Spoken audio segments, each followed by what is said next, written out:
ও মালিক, জাহান্নামে থাকবে তো জানলাম, চিরকাল জাহান্নামের শাস্তি ভোগ করবে। শাস্তিটা কেমন? আল্লাহ বলে ভয়ঙ্কর শাস্তি, ভয়ঙ্কর। সাধারণ জাহান্নামীরা এত শাস্তি পাবে না যতটা শাস্তি পাবে একজন খুনি। জাহান্নামের ভিতরে সে এতটাই কষ্টে থাকবে। জাহান্নামের আযাবেরও ধরন আছে রে ভাই, সবার আযাবের ধরন কিন্তু একরকম নয়। আল্লাহ বলেন, দুনিয়াতে যারা ইচ্ছাকৃত কেউ কাউকে খুন করলো, জাহান্নামের ভিতরে তার আযাবটা হবে সবচেয়ে বেশি যন্ত্রণাদায়ক। জাহান্নামের ভিতরে তার আযাবটা হবে বড় কঠিন। এজন্য ভাই একটু খেয়াল করে শুনো রে আল্লাহর গোলাম।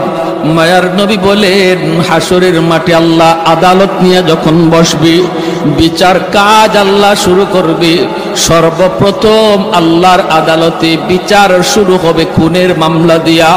খুনের মামলা দিয়া আল্লাহর আদালতে বিচার শুরু হবে।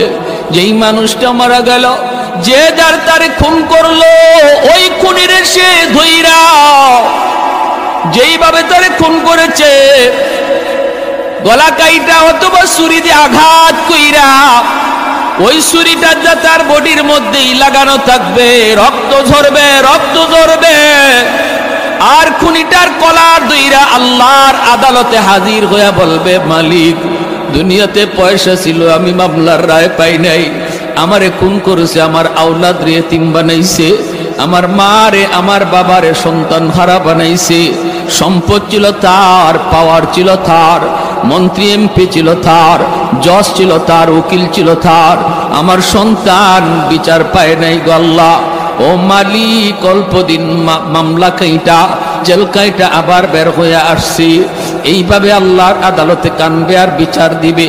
রব্বুল আলামিন হাসরের মাঠে যত অপরাধ দুনিয়াতে ঘটছে, মায়ার নবী বলেন, সবার আগে খুনের মামলার বিচার করবে, খুনের মামলার বিচার করবে। রব্বুল আলামিন এই আয়াতের ভিতরে সূরাতুন নিসার এই আয়াতে আল্লাহ পরিষ্কার করে জানায় দিয়েছেন, তার ঠিকানা জাহান্নাম শুধু নয়, চিরকাল জাহান্নামে থাকবে। নাউজুবিল্লাহ, জোরে কার।